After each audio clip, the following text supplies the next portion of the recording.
Gente que mola.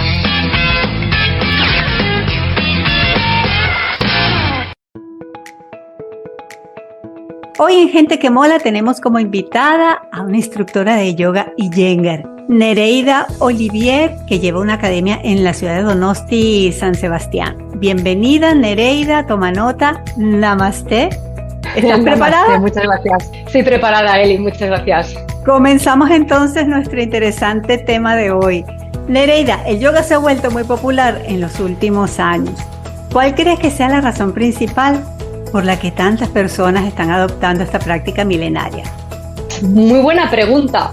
Está claro de que tiene grandes beneficios a nivel mental, físico y emocional. Es un camino espiritual, pero cada alumno lo va a coger y va a agarrar esta herramienta tan importante y tan grandiosa que es la práctica de yoga como herramienta de transformación y de autoconocimiento de uno en la medida de lo que considere oportuno.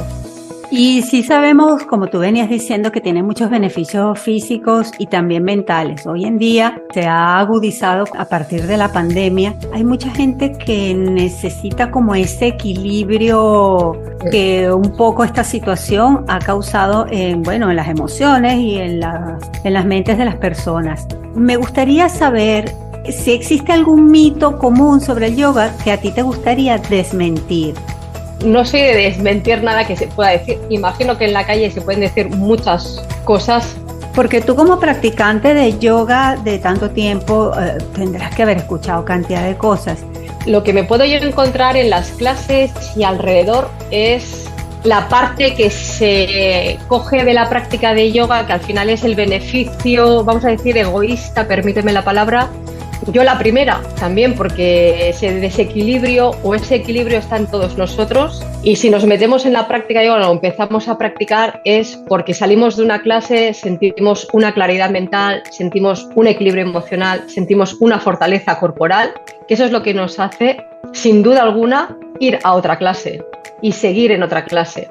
Pero eso, al final, tristemente hay muchas veces que se queda como en la meta, como en el final, como si fuera realmente lo importante de la práctica de yoga, ¿no? Ese bienestar físico, mental o emocional, pero nos quedamos muy en la superficie. Todos empezamos porque duele una espalda, pues porque tenemos un desequilibrio emocional en un momento, estamos pasando un bache emocional por algunas situaciones y consideramos que hemos hablado y hemos visto a otros compañeros, otros amigos que nos han dicho, ¿por qué no pruebas una clase? Y empezamos a practicar. Cuando esa dolencia desaparece, cuando ese equilibrio emocional aparece, cuando esa fortaleza que no teníamos empieza a estar dentro de nosotros, si continuamos practicando, lo mejor está por delante. Y ese es el mensaje, me parece importante, que cuando empezamos a tener ya una práctica un poquito más madura después de un año de práctica de yoga, por ejemplo. Un pie tras otro, seguid practicando, no os desaniméis, va a ir viniendo. Al final sí que tenemos un poco esa idea de que la práctica de yoga está solo enfocada para cuerpos ágiles, flexibles, que podemos hacer posturas prácticamente de circo, y no tiene por qué. De una postura muy sencilla, lo importante es la intensidad con la que se practica, no a nivel físico, sino a nivel de atención, a nivel consciente, de saber cómo y de qué manera está actuando cada parte del cuerpo, cómo los órganos de percepción, con qué actitud presentan y mantienen la postura cuando hay un trabajo muy físico, intensamente en las piernas o en los brazos. Eso es lo que al final va construyendo el camino de la práctica. Realmente no es cuestión de cuerpos, es cuestión de práctica. Podemos decir que el yoga es como una especie de yin-yang, que por un lado puede ser muy relajante, pero por el otro también un desafío físico. Sí, para poder relajar conviene que el cuerpo se vaya preparando, que la mente se vaya preparando para que en el momento en el que mente y cuerpo vayan uniéndose, vaya pudiendo haber un momento de relajación. Cuanto mayor es la intensidad que se le pide al cuerpo y la intensidad mental de estar manteniendo esas rótulas sujetas, va a hacer que la mente se vaya volviendo más pasiva, que el cuerpo se vaya fortaleciendo porque hay una musculatura que tiene que sujetar esas rótulas, y vamos a poder luego trabajar un momento de relajación de mejor manera, con la mente dispersa de un lado para otro, incluso con algún punto de estrés o ansiedad, con un cuerpo que aún no está del todo fuerte o quizás está demasiado cerrado. Le empiezas a decir que se relaje, se relaje, se relaje, se relaje, por mucho que lo digas no se va a relajar. Pero si vas preparando el cuerpo, creando espacios, fortaleciendo unas partes y vas preparando la mente sin que ésta se dé cuenta a lo que se está haciendo físicamente en el cuerpo, es decir, desde fuera hacia adentro, será más fácil en algún momento ir a capas más sutiles. Momento de las preguntas locas. Si el yoga fuera un superpoder, ¿cuál crees que sería y por qué? Desde luego que el del equilibrio.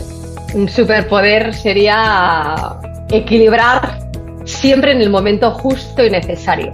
Porque muchas veces en la práctica tiene que haber, como tú bien decías, ese yin-yang en el que para que unos ojos puedan estar calmados y una respiración pueda estar pasiva, pues quizá tienen que haber unas piernas que trabajen muy potentemente para que, digamos, que la estructura de fuera sea firme, sólida y estable, para que todo lo que haya en el interior se pueda soltar y relajar.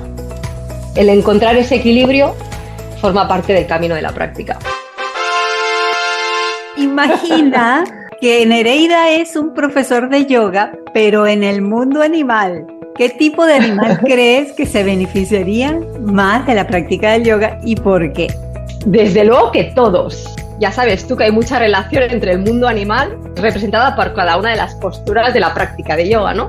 Pero justamente respondiendo a esta pregunta, veía hace unos días un reportaje sobre los perezosos, que a mí me parecen fascinantes esos animales, porque son súper bonitos, pero son como muy locos, son como un poco extraños, ¿no? Ajá. Desde luego que a un perezoso le iría muy bien la práctica de yoga, pues porque tienen cuerpos como muy duros, como muy rígidos, pues darles un poco esa flexibilidad, darles un poco ese dinamismo que por su propia naturaleza no tienen, y creo que es el animal que me viene a la cabeza, vamos, que tendría un gran beneficio si practicara yoga.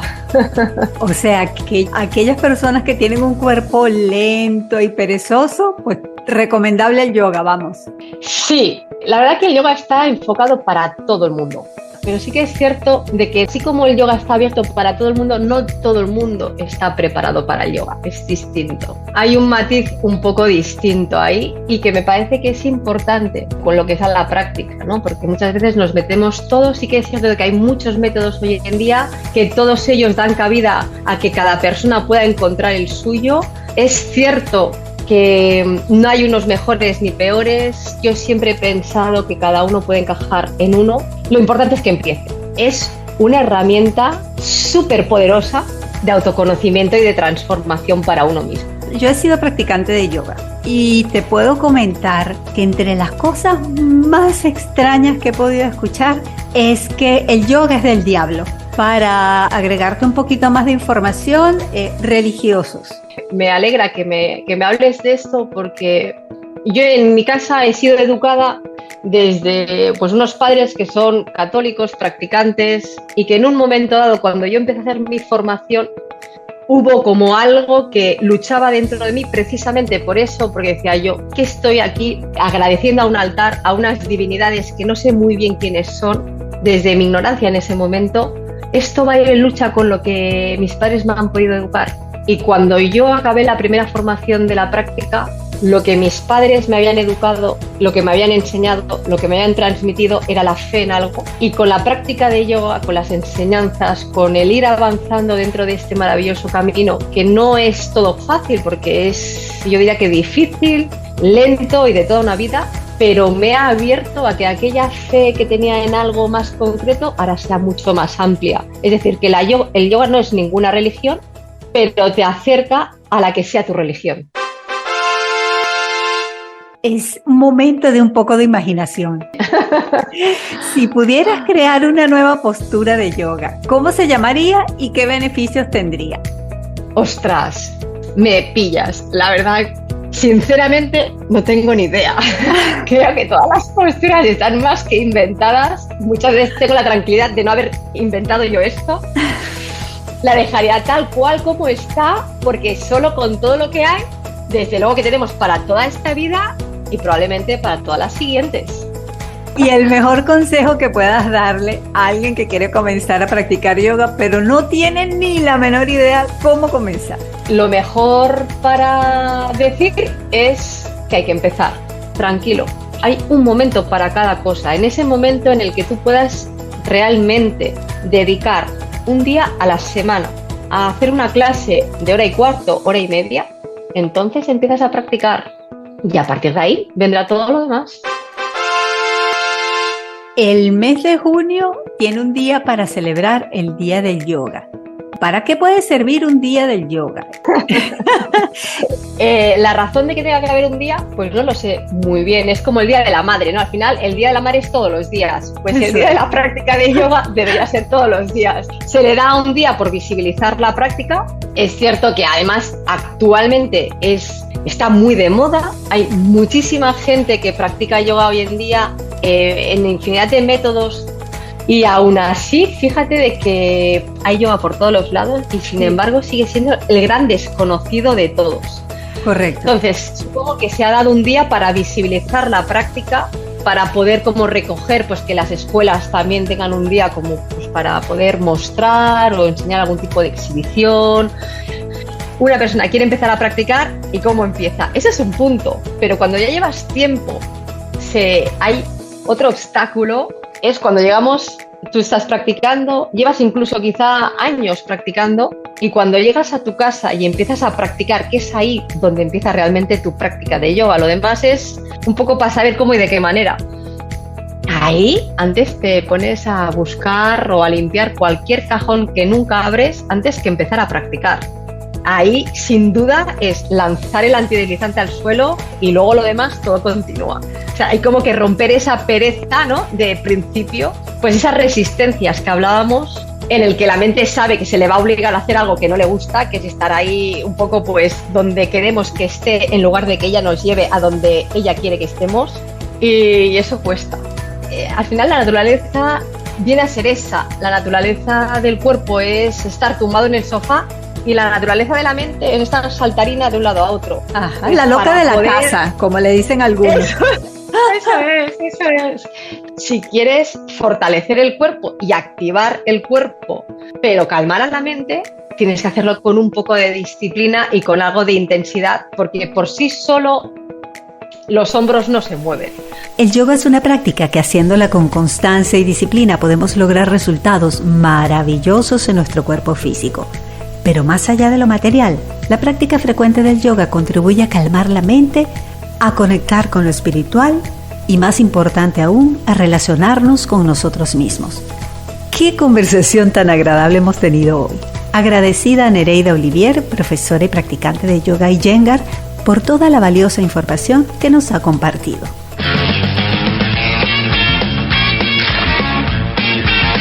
Gente que mola.